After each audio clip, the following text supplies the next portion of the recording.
एकमात्र प्रभावी साधन या विश्वामध्ये मी अनेक प्रकारची साधनं सांगितली, त्या सगळ्या साधनामध्ये तुम्ही ज्याच्या आता सध्याला ज्याच्यामध्ये कार्यरत आहात ते साधन म्हणजे कीर्तन साधन. विठ्ठल विठ्ठल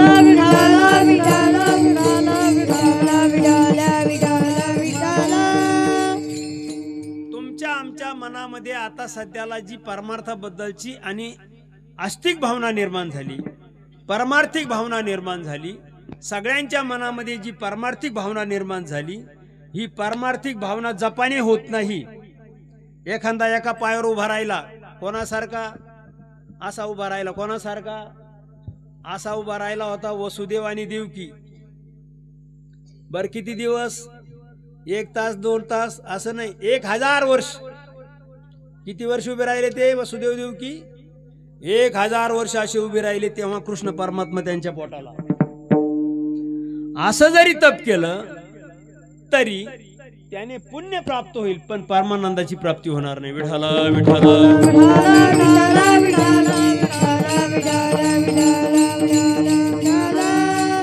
अंगावरती भगवे कपडे धारण करून, जटा वाढून, अंगाला भस्म लावून, गुराढोराचा बायका पोरांचा त्याग करून एखाद्या जंगलामध्ये जाऊन तुम्ही परमात्म्याचे चिंतन करत जरी बसला तरी महाराज म्हणतात परमात्म्याची प्राप्ती होत नाही. जपाने होत नाही, तपाने होत नाही, व्रताने होत नाही. वैकल्य, वैकल्य काय करता आपण? काय वैकल्य? वैकल्याचा अर्थ काय घेणार आपण? बर व्रत, व्रत व्रत काय करता? व्रत अहो कोणी सोमवार करतय, कोणी एकादशी रविवार करतय, कोण गुरुवार करतय, कोण चतुर्थी करतय, कोण परदोष करतय. बर या सगळ्या व्रताच्या पाठीमागे जी त्यांची आणि अपेक्षा आहे ती कुठंतरी अपेक्षा आहे. अपेक्षेशिवाय कोणी करत नाही. फायदा काय? फायदा आहे तर कुठंतरी त्यांना पुण्य प्राप्त झालं पाहिजे आणि दुःख गेलं पाहिजे. जन्मोजन्मी आम्ही बहु पुण्य केले, जन्मोजन्मी आम्ही बहु पुण्य केले, जन्मोजन्मी आम्ही बहु पुण्य केले, जन्मोजन्मी आम्ही बहु पुण्य केले, जन्मोजन्मी आम्ही बहु पुण्य केले, जन्मोजन्मी आम्ही बहु पुण्य केले, जन्मोजन्मी आम्ही बहु पुण्य केले, जन्मोजन्मी आम्ही बहु पुण्य केले. देवाया विठ्ठले कृपा केली, देवाया विठ्ठले कृपा केली, जन्मोजन्मी आम्ही बहु पुण्य केले, जन्मोजन्मी आम्ही बहु पुण्य केले. देवाए उच्चारे कृपा केले, देवाए उच्चारे कृपा केले, जन्मोजन्मी आम्ही बहु पुण्य केले, जन्मोजन्मी आम्ही बहु पुण्य केले, बहु पुण्य केले. प्रमाणे जन्मोजन्मी आम्ही बहु पुण्य केले, तेव्हा या विठ्ठले कृपा केली. तुम्ही व्रत करता, व्रताच्या पाठीमागे कुठल्या तरी प्रकारची अपेक्षा मनामध्ये धरून ती केल्या जातं आणि ज्या वेळेला अपेक्षा धरून जे कार्य केल्या जातं त्याच्या मोबदल्यात तुम्हाला त्याचं फल प्राप्त होतं, पण परमात्म्याला ते आवडेलच असं मात्र नाही. ते परमात्म्याला आवडेल असं मात्र नाही. भक्तीच्या मोबदल्यामध्ये परमात्म्याकडे काही मागणं हे संत महात्म्यांचं ब्रीद नाही. काही मागणे हे आम्हा अनुचित, वडिलाची रीत जाणत असो. तुकोबाराय म्हणतात आम्ही काही मागतच नाही, फक्त त्या परमात्म्याला ऋणी करून ठेवायचं भक्तीच्या मोबदल्यामध्ये.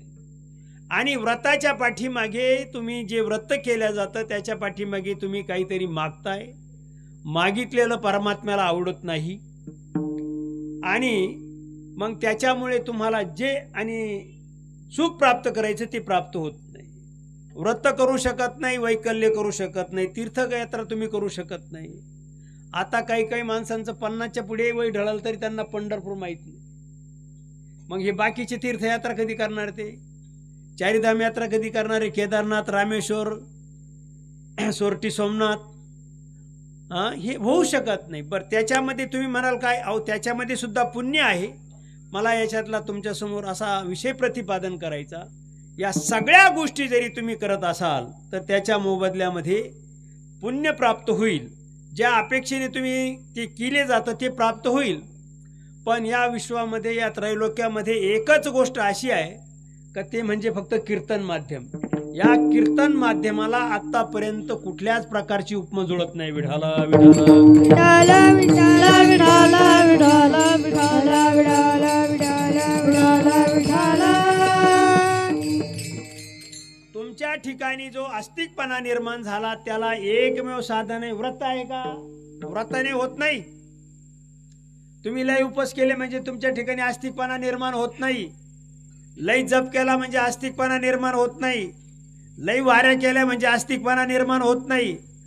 तुमच्या ठिकाणी दुर्बुद्धी जाऊन आणि सात्विक बुद्धी निर्माण होण्याकरता महाराज एकनाथ महाराजांचं वर्णन करतात. खेचराची या मना फोडील सात्विकाचा पाहना, सर्वांना असावे सुमना समाधी जोडे.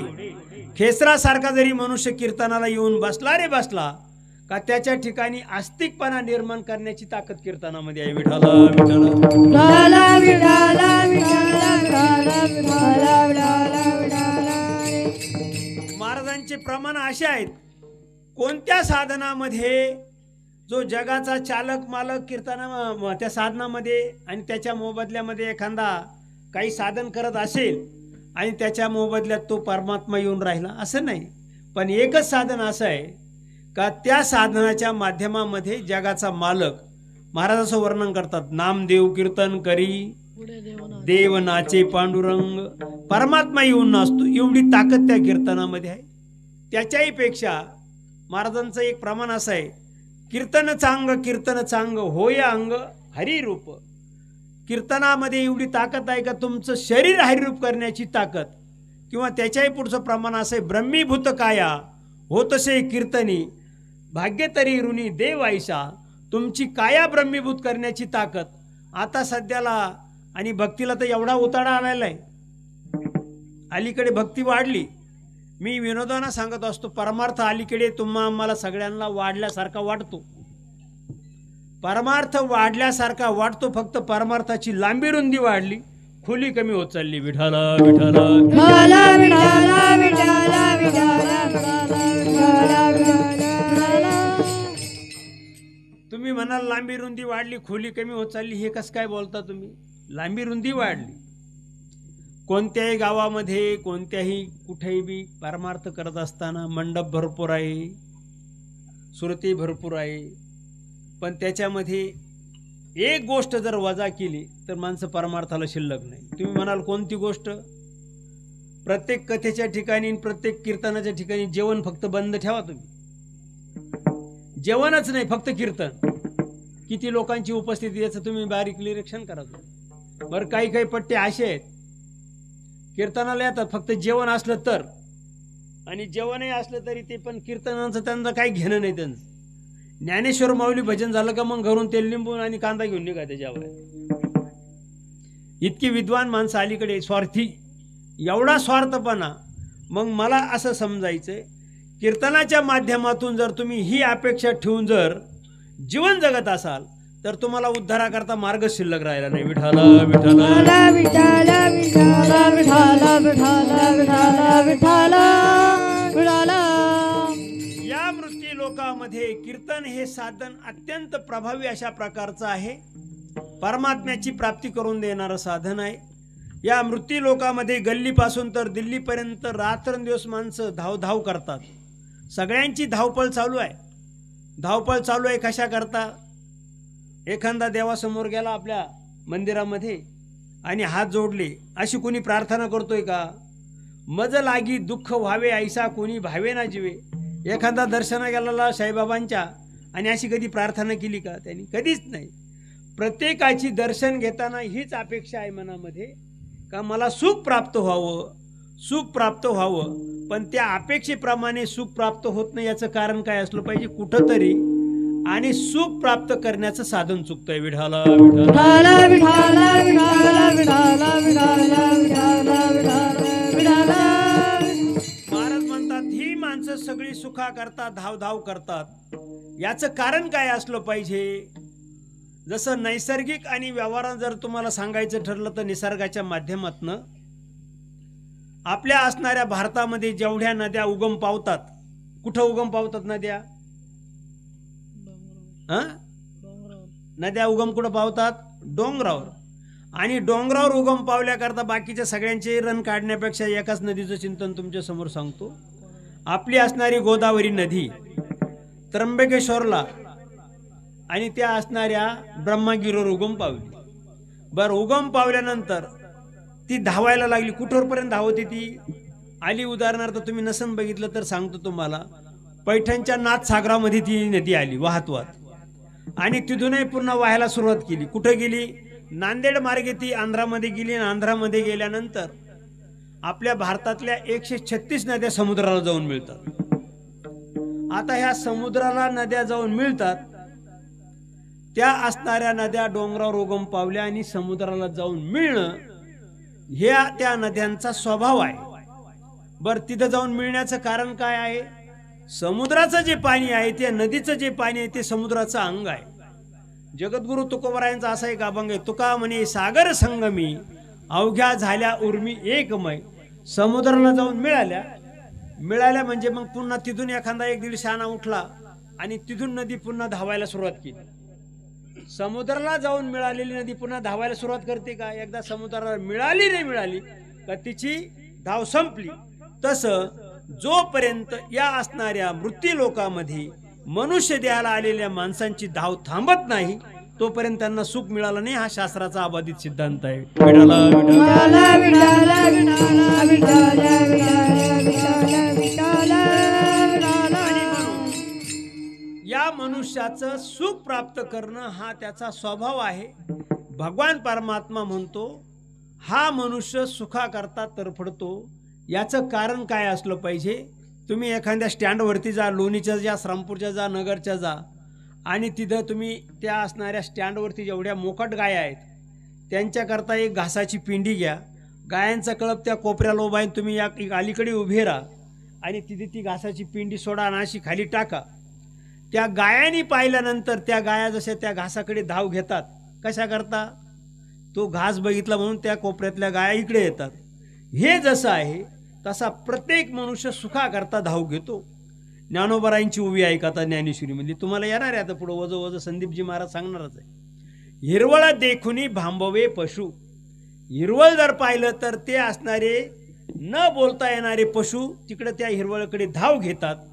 तसा मनुष्य या मृत्यू लोकांमध्ये या असणाऱ्या ग्रस्त आश्रमामध्ये संसारामध्ये ज्या जीवनाची वाटचाल करत असताना सुखाकरता जो धाव घेतो याचं कारण काय असलं पाहिजे? सुखाकरता तर भगवान परमात्मा अर्जुनाला सांगतात हा मनुष्य सुखाकरता जो धाव घेतो याचं कारण हा मनुष्य जो आहे, हा जो जीव आहे, हा जीवच सुखाच्या जातीचा आहे. काय आहे तो जीव? जीव हा सुखाच्या जातीचा असल्या कारणाने तो सुखाकडे धाव घेणार आहे. जशा डोंगरावर उगम पावलेल्या नद्या समुद्राकडे धाव घेतात कारण त्या असणाऱ्या नदीचं जे पाणी आहे ते पाणी कोणाचं आहे? त्याचं व्यावहारिक दृष्ट्या ते पाणी समुद्राचंच आहे. ऊन तापलं उन्हाळ्यामध्ये आणि पाणी तापलं समुद्राचं. पाणी तापलं म्हणजे त्याची वाफ होते, ती आकाशावर जाते आणि आकाशामध्ये गेल्यानंतर ती डोंगरावर पडते आणि पुन्हा तेच पाणी समुद्राला जाऊन मिळतं. हे चक्र तर तुम्हाला कळतंय ना.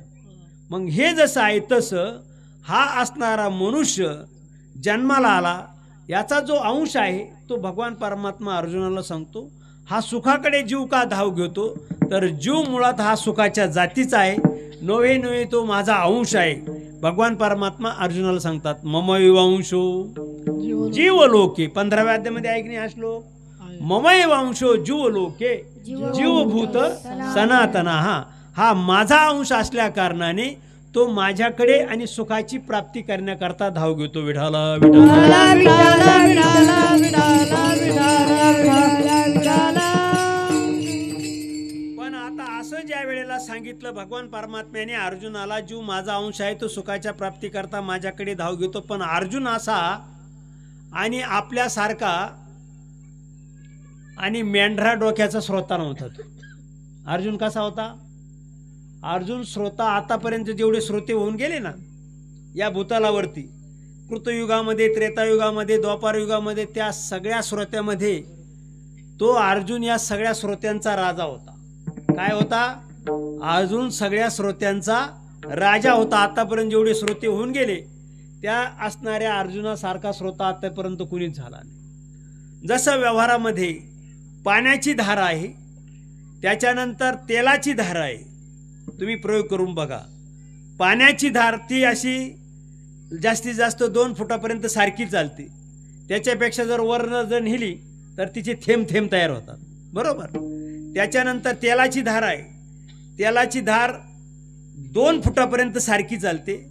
2 फुटापेक्षा जास्त जर वर नेली तर तिचे पुन्हा थेंब थेंब तयार होतात. पण त्याच्या पुढची जी धार आहे, आपण बुंदी काढण्याकरता, जिलेबी करता जो पाक केला जातो, त्या पाकाची जी धार आहे ना, ती तुम्ही किती उंचावर न्या, ती धार तुटतच नाही खाली. ती सारखी अखंडित धार खाली पातेल्यापर्यंत, खाली जे काय भांडा असेल त्याच्यापर्यंत ती पाकाची धार अखंडित राहते. अर्जुन त्या जातीचा श्रोता होता. अर्जुन कदापि त्याचा श्रोता. अर्जुनाने ऐकलं, म्हटले भगवान परमात्मा तुम्ही सांगितलं जीव माझा अंश आहे, पण जीवाचा आणि तुमचा एवढा मोठा फरक का? कोणता? 5 प्रकारचा फरक सांगितला केनो उपशरण निषेधामध्ये. आता तुम्हाला येणार ते शिक्षण. केनो उपनिषद नावाचा एक ग्रंथ आहे. त्याच्यामध्ये अर्जुनाने आणि भगवान परमात्म्याचा हा संवाद चालल्यानंतर भगवंतांना विचारलं, म्हटले जीव जर तुमचा अंश आहे तर जीवाचा आणि तुमचा 5 प्रकारचा भेद. ऐका, तुम्हाला पाठाला आलं तर तुम्हाला आणखीन त्याच्यामध्ये सपोर्ट होईल. 5 प्रकारचा भेद आहे जीवाचा आणि परमात्म्याचा. कोणता फरक आहे? जीव हा एक दिशी आहे, परमात्मा हा व्यापक आहे. तुम्ही इथंच आहात, परमात्मा एवढ्यापुरतं मर्यादित आहे का? एकनाथ महाराजांच्या भाषेमध्ये जर सांगायचं ठरलं तर तो परमात्मा व्यापक आहे. हरीची दासा हरी दाही दिशा, विठ्ठल लाविले पिसे, जिकडे पाहावे तिकडे दिसे. तो परमात्मा सगळीकडे ओतप्रोत भरलेला आहे. आपण सगळीकडे ओतप्रोत आहो का? नाही, आपण एक दिशी आहोत. परमात्मा व्यापक आहे. तुम्हा मला जन्म मरण आहे, परमात्म्याला जन्म मरण नाही. तो परमात्मा सुखरूप आहोत, आपण सगळे दुःखरूप आहोत. परमात्मा सुखरूप आहे, त्याचे प्रमाण सगळ्यांना तुम्हाला माहीत आहे. सर्व सुखाचे आगर जनी म्हणे शारंगधर, सर्व सुखाचे आगर म्हणे नरहरी सोनार, सर्व सुखाचे आगर बाप रखुमा देवीवर. तो परमात्मा सुखरूप आहे. बर, सुखाचे आगर आहे. आगर कशाला म्हणतो आपण? जिथं मुबलक सुख आहे त्याला आगर म्हटलं जातं. एसटी महामंडळाच्या डेपोला आपण आगर म्हणतो की नाही? तिथं कितकंही गाड्या असतात. जसं आता सध्याला महाराष्ट्रामध्ये तुलनात्मक दृष्टीने असं चिंतन मांडलं जातं का महाराष्ट्रामध्ये सगळ्यात मोठं एसटीचं आगर कोणतं, असा जर तुम्हाला प्रश्न आला, सगळ्यात एसटीचं मोठं स्टँड भारतामध्ये कोणतं किंवा महाराष्ट्रामध्ये कोणतं, तर त्याचं उत्तर बिनधास्त तुम्ही देऊन टाकायचं पंढरपूर. कोणतं एसटीचं स्टँड सगळ्यात मोठं आहे? पंढरपूर. त्या पंढरपूरला आषाढी वारीच्या कालावधीमध्ये लाखांना एसट्या त्या डेपोमध्ये उभ्या असतात. तशा एसट्या कुठंही बी महाराष्ट्रात कोणत्याच डेपोला नसतात, त्याला आगर म्हणतात. मग हे ज्याप्रमाणे व्यवहारामध्ये आहे त्याचप्रमाणे तो परमात्मा सुखाचा आगर आहे. आपण दुःखरूप आहोत. त्या परमात्म्याला आणि कुठल्याच प्रकारचं कर्माचं बंधन नाही. आम्हाला सगळ्याला कर्माचं बंधन आहे. कर्मानुभू गच्छती जीव एकहा, कर्माचं बंधन आहे. त्या परमात्म्याला कुठल्याच प्रकारचं पारतंत्र्य नाही. आपल्याला सगळ्यांना पारतंत्र्य आहे. आपण सगळे पारतंत्र्यात आहोत. आपल्याला कुठल्याच प्रकारचं स्वातंत्र्य नाही. आता पाऊस पाडायचं ठरलं तर तुम्हाला आता पाडता येईल का पाऊस? आपल्याला पाडता येणार नाही पाऊस. परमात्म्याला त्याच्या सत्तेत आहे ना. ते पंचमहाभूते त्या परमात्म्याच्या सत्तेमध्ये आपल्याला कोणत्याच प्रकारचं स्वातंत्र्य नाही. आपण सगळे त्या परमात्म्याच्या अधीन जीवन जगत असतो. जसं रेल्वे गाडी आणि नगरवरून निघाली मनमाडला जाण्याकरता, त्या रेल्वे गाडीचा जो रूळ आहे त्या रुळाप्रमाणे त्या रेल्वे गाडीला धावावं लागतं. आणि एखाद्या टायमिंगला गाडी लेट झाली, मग त्या रेल्वेने असं ठरवलं आता लय लेट झालंय, हे वाकडे तिकडे वळणं सोडून द्यायचे आणि डायरेक्ट मनमाडला जायचं. जाता येईल का रेल्वेला? रेल्वेला जाता येणार नाही. रेल्वे गाडी त्या रुळाच्या अधीन आहे. तद्वत त्या न्यायाप्रमाणे तुम्ही आम्ही सगळे आपल्या कर्माच्या अधीन आहोत आणि आपण आपल्या कर्माच्या अधीन आपलं जीवन चाललं जातं. म्हणजे आपण पारतंत्र्यात आहोत. आणि आपल्याला जर स्वातंत्र्य असतं परमात्म्यावानी तर आता सध्याला या जगतामध्ये एकही मनुष्य दुःखी राहिला नसता. दुःखी अजिबात राहिला नसता. कारण आपल्याला ते स्वातंत्र्यच नाही. आपल्याला जे पाहिजे ते आपल्याला आणि प्राप्त करता येत नाही. स्वातंत्र्य नाही. म्हणजे अशा 5 प्रकारचा भेद देवाचा आणि जीवाचा आहे. विठाला विठाला विठाला विठाला विठाला विठाला विठाला विठाला विठाला विठाला. तुमचा आणि जीवाचा देवा अर्जुन म्हणतो हा 5 प्रकारचा भेद का? मग अर्जुन म्हटला असा असणारा जीवाचा आणि तुमचा भेद आणि मग या असणाऱ्या जीव जर तुमचा अंश म्हणताय परमात्म्याला अर्जुन बोलतोय जीव जर तुमचा अंश आहे तर मग हा जीव दुःख का भोगितो हा प्रश्न येतो की नाही. जीव जर तुमचा अंश आहे तर हा जीव दुःख का भोगितो.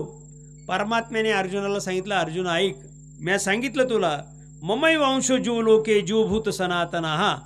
पण हा जीव दुःख का भोगितो तर दुःख भोगण्याला कारण आहे अंतकरण आणि प्रकृती.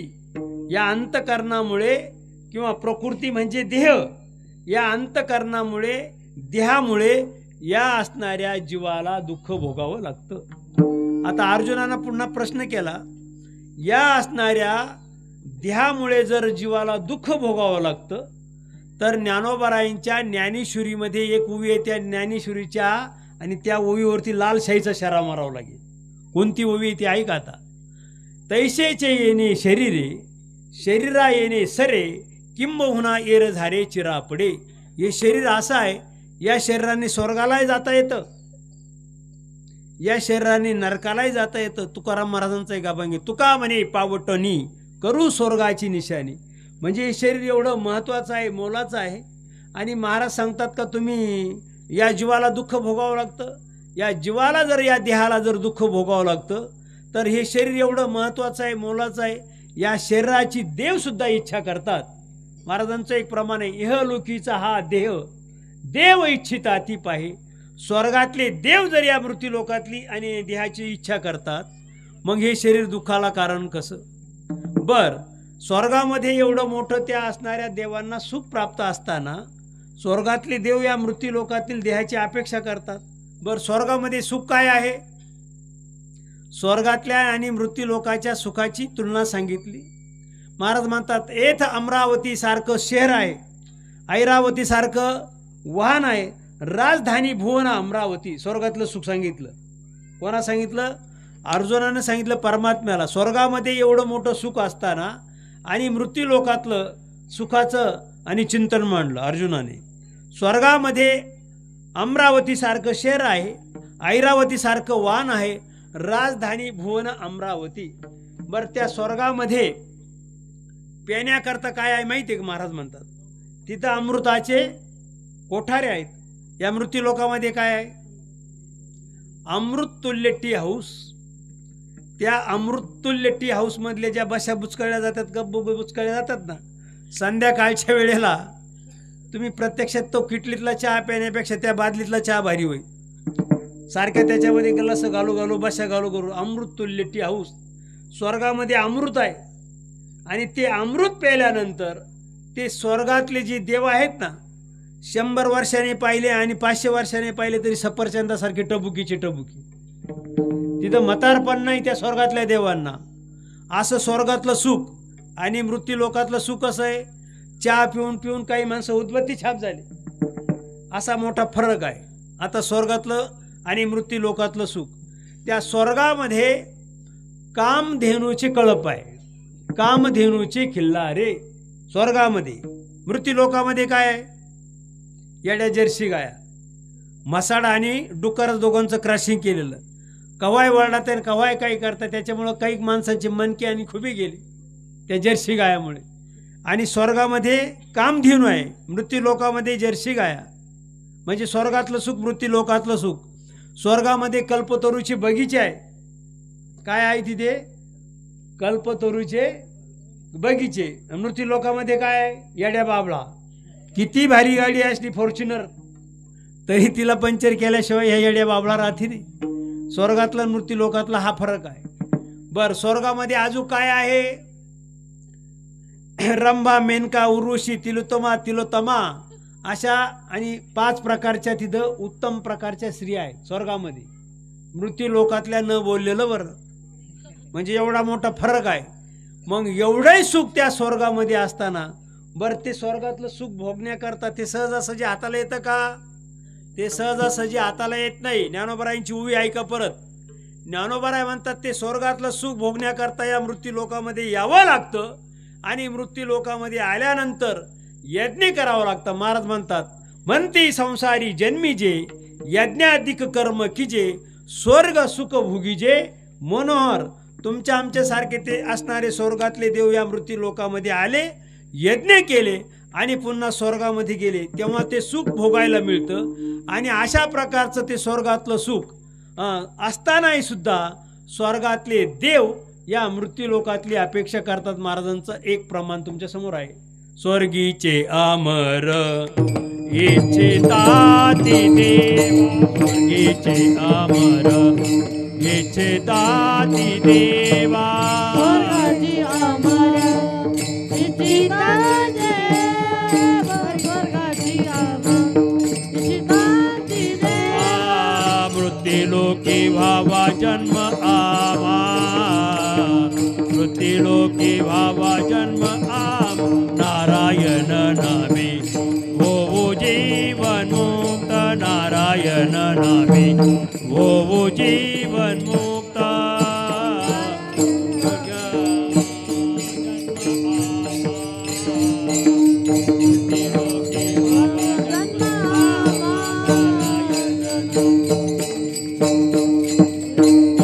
नारायण नामे होवो जीवन मुक्त, नारायण होवो जीवन मुक्त. महाराज म्हणतात हो, स्वर्गीचे अमर इच्छिताती देवा, मृत्यू लोकी व्हावा जन्म आम्हा, नारायण नामे होऊ जीवन मुक्त. कीर्तनी अनंत गाऊ गीती. स्वर्गातले देव आणि या मृत्यू लोकातल्या मनुष्य देहाची अपेक्षा करतात. मग या मनुष्य देहाला जर एवढं विशेष महत्व आहे, मनुष्य हा असणारा या मृत्यू लोकातलं एक जंक्शन स्टेशन आहे. किती लाख युनी आहे या मृत्यू लोकामध्ये? 84 लाख युनी आहे.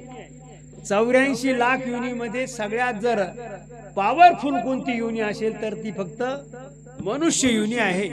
20 लक्ष युनी वृक्षामध्ये आहे, 9 लक्ष युनी जलचरामध्ये आहे, 11 लक्ष युनी किड्यामध्ये आहे, 10 लक्ष युनी पक्षामध्ये आहे. किती झाले एकंदरीत? 50. खाली राहिल्या 34. त्याच्यामध्ये 30 लक्ष युनी पशु आहेत. पशु म्हणजे 4 पायाची. आणि त्या असणाऱ्या 4 पायामध्ये महाराज म्हणतात एकंदरीत झाल्या 80. आणि त्याच्यानंतर 4 राहिल्या. महाराजांचं एक प्रमाण आहे नामदेव महाराजांचं. नामा म्हणे नर देहा लाधला आणि म्हणून कार्य मातेरा तुवा केला. हा अमोल किमतीचा मनुष्य देह तुम्हा आम्हाला हा तुम्ही मिळवलाय का प्राप्त झालाय? काय उत्तर आहे तुमच्याकडं? तुम्हा आम्हाला हा मनुष्य देह मिळाला का तुम्ही प्राप्त केलाय? तर तुम्हाला हा मिळाला. प्राप्त करण्याची कोणाकडे शक्ती नाही. किती कोट्याधीश असला आणि अब्जाधीश असला आणि खर्वधीश असला किंवा एकावर 17 शून्य, त्याला पद्म असं म्हणतात. काय म्हणतात त्याला? खर्व, निखर्व, महाखर्व, पद्म, महापद्म. म्हणजे एवढ्या पैशाचा जरी तो मालक असला तरी त्याला पुन्हा मनुष्य जन्म प्राप्त करता येत नाही. आणि सत्ता जर त्याच्याकडे जर बोलायचं ठरलं तर रावण बापू सारखी तो 56 देशाचा आपला नरेंद्र मोदी सारखा राजा जरी असला, आपले नरेंद्र मोदी पंतप्रधान भारताचे आहेत, पण जगाच्या पाठीवर 200 देश आहे, त्या नरेंद्र मोदी सारखा तो 56 देशाचा राजा रावण होता. एवढी जरी त्याच्याकडे सत्ता असली तरी त्याला पुन्हा मनुष्य जन्म प्राप्त करता येत नाही. मग तुम्हा आम्हाला हा मनुष्य देह परमात्म्याने दिला आणि दिल्यानंतर हा एवढा जर मोलाचा मनुष्य देह आहे तर मग अर्जुन परमात्म्याला म्हणतो या मनुष्य देहाला एवढं विशेष महत्व असताना हा मनुष्य देह दुःख का भोगितो? काय कारण आहे? दुःख का भोगितो? तर त्याचं कारण आहे मनषष्ठानी इंद्रियानी प्रकृतिस्थानी कर्षती. या असणाऱ्या मनुष्य देहाला मनुष्य देहाचं तादात्म्य जोडलं. तादात्म्य म्हणजे काय? या देहाला मीच म्हणणे. परमात्म्याने सांगितलं नाम रूप संबंधू जातीशी क्रिया भेदू आकाराशी प्रभादुत्ती वस्तू तुगा. या असणाऱ्या शरीराने काय केलं? या देहाचं ममत्व घेतलं. पण परमात्मा म्हणतो याच्यामध्ये जी बोलणारी जी शक्ती आहे ती या देहापेक्षा ती वेगळी आहे. जसं मनुष्य एकदा त्याने देह ठेवला मग त्याला सगळे इंद्रिय असतात, सगळं काही असतं तरी तो बोलत नाही. मग त्याच्यामध्ये बोलणारी शक्ती कोण आहे? अर्जुन म्हणतो ते तुम्ही आहात. आणि या जीवाने काय सांगितलं? तर हे शरीरच मी आहे. तादात्म्य म्हणजे काय? मी या देहाला मी समजणे. बरं, हे तादात्म्य आपल्याला हे स्वतंत्र बुद्धीने कळत नाही. कळतं हे स्वतंत्र बुद्धीने कळत नाही. ज्ञानोबरायांची ओवी ऐका आता. ज्ञानोबराय म्हणतात संता सवे वसता योग ज्ञानेंद्रिय पैसता गुरुचरण उपासिता वैराग्याशी. स्वतंत्र बुद्धीने हे आपल्याला तत्वज्ञान कळत नाही. गुरुच्या ग्रही राहावं लागतं, त्यांची सेवा करावी लागते आणि तेव्हा तुम्हाला ते ज्ञान प्राप्त होतं. विठाला विठाला विठाला विठाला विठाला विठाला विठाला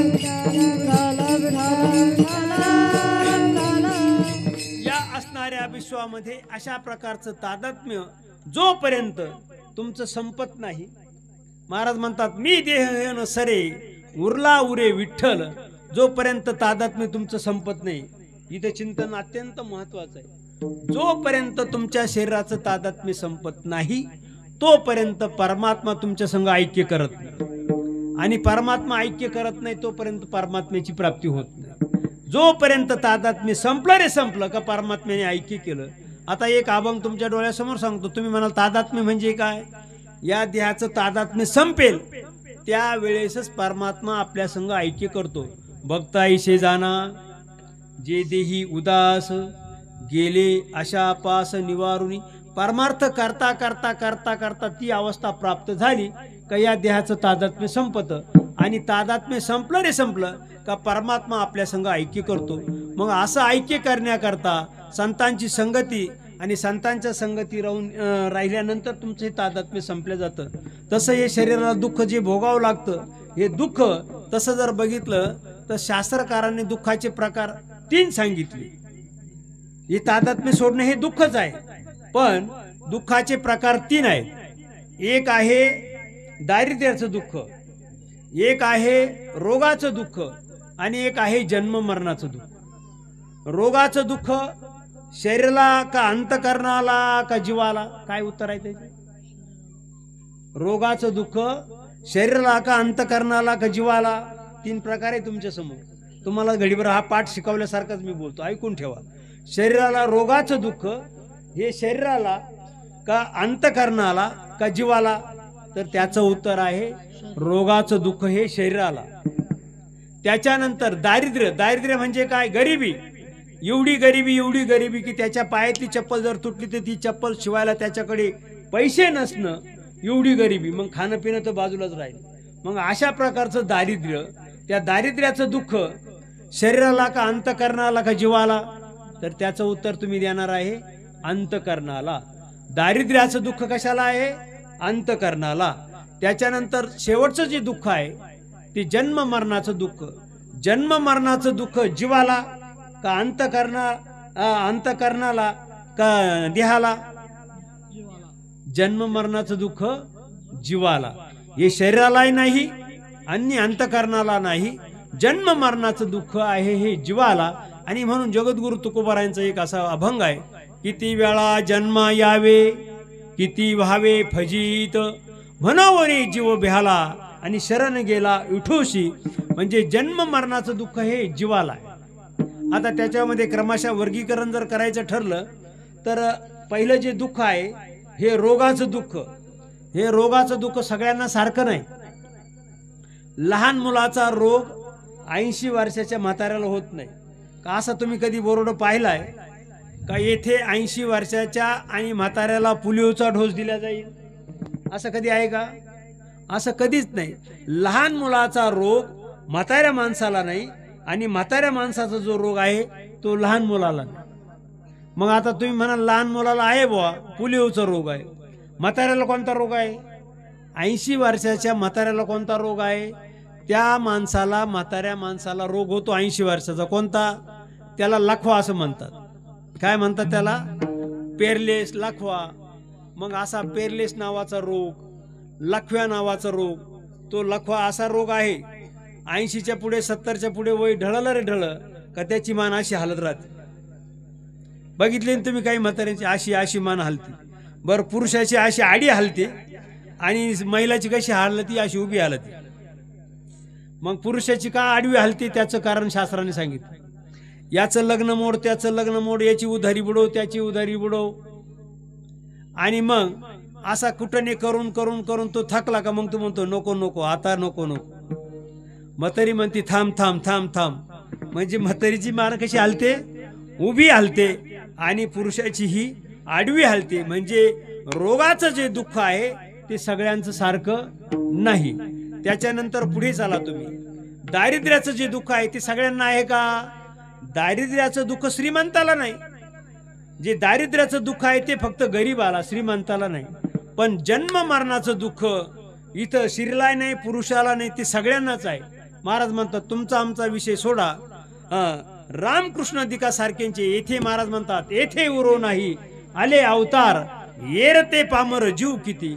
त्यांच्या सारख्यांना या असणाऱ्या काळाच्या तडाख्या पुढे टिकावं लागला नाही. तुमच्या आमच्या सारख्यांची गोष्ट वेगळी आहे. विठाला विठाला विठाला विठाला विठाला विठाला विठाला विठाला विठाला